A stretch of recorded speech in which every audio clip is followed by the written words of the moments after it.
বৃহস্পতিবার enumeration form কমিশনের ওয়েবসাইটে আপলোডের সময়সীমা শেষ। 16 ডিসেম্বর খসড়া ভোটার তালিকা প্রকাশ। এই অবস্থায় মঙ্গলবার বিকেলে রাজ্যের মুখ্য নির্বাচনী আধিকারিক মনোজ আগরওয়ালের সঙ্গে এক প্রস্ত বৈঠক সেরে ফেললেন মুখ্য নির্বাচন কমিশনার জ্ঞানেশ কুমার। শুধু বাংলার সিইওই নন, দেশের যে 12টি রাজ্যে এসআইআর চলছে সেই সমস্ত রাজ্যের সিইওদের সঙ্গে প্রায় 2.5 ঘন্টা ধরে কথা বলেন তিনি। সূত্রের খবর, বৈঠকে প্রায় 1.5 মাস ধরে এসআইআর এর পর্বে কি কি সমস্যা হয়েছে, কোথায় কোথায় সমস্যা হয়েছে তা বিস্তারিত জানতে চেয়েছেন জ্ঞানেশ কুমার। পাশাপাশি সিইওদের থেকে কোথায় কত আনকালেক্টেবল ফর্ম, মৃত ভোটার, স্থানান্তরিত, নিখোঁজ সেটাও জানতে চাওয়া হয়েছে।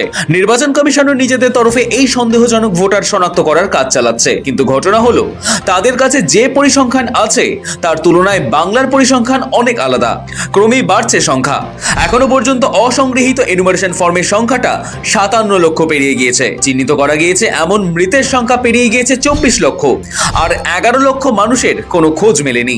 প্রায় 20 লক্ষ ভোটার চলে গিয়েছেন অন্যত্র।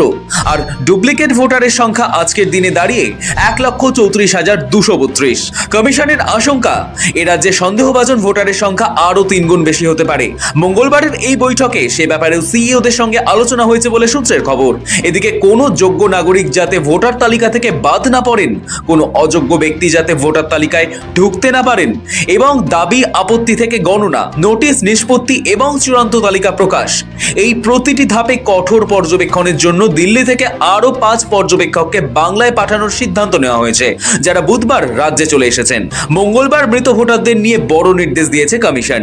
আবারও বুথ ভিত্তিক মৃতদের তালিকা পাঠাচ্ছে জাতীয় নির্বাচন কমিশন। সূত্রের খবর, আধার থেকে প্রাপ্ত নথি পাঠাচ্ছে তারা। সেই নথির সঙ্গে তালিকা মিলিয়ে দেখতে হবে বিএলওদের। কমিশন জানাচ্ছে বুথ ভিত্তিক হওয়ায় এই তালিকা মেলানো অসম্ভব নয়। অর্থাৎ মৃত ভোটারদের নিয়ে কমিশন কতটা কড়া তা আবারও বুঝিয়েছে তারা। বাংলার এসআইআর প্রক্রিয়ায় ধাপে ধাপে রয়েছে কেন্দ্রীয় নজরদারি।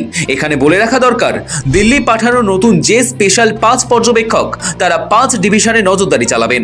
16 ডিসেম্বর খসড়া ভোটার তালিকা প্রকাশ হবে।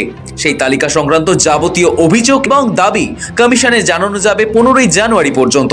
সেসব অভিযোগ খতিয়ে দেখে পদক্ষেপ করা, বিতর্কের নিষ্পত্তি করা, প্রয়োজনে সংশ্লিষ্ট ভোটারকে শুনানিতে ডাকা এবং আলোচনার সাপেক্ষে সন্দেহ দূর করার কাজ ইআরওরা করবেন 16 ডিসেম্বর থেকে 7 ফেব্রুয়ারি পর্যন্ত। ব্যুরো রিপোর্ট, সময় কলকাতা।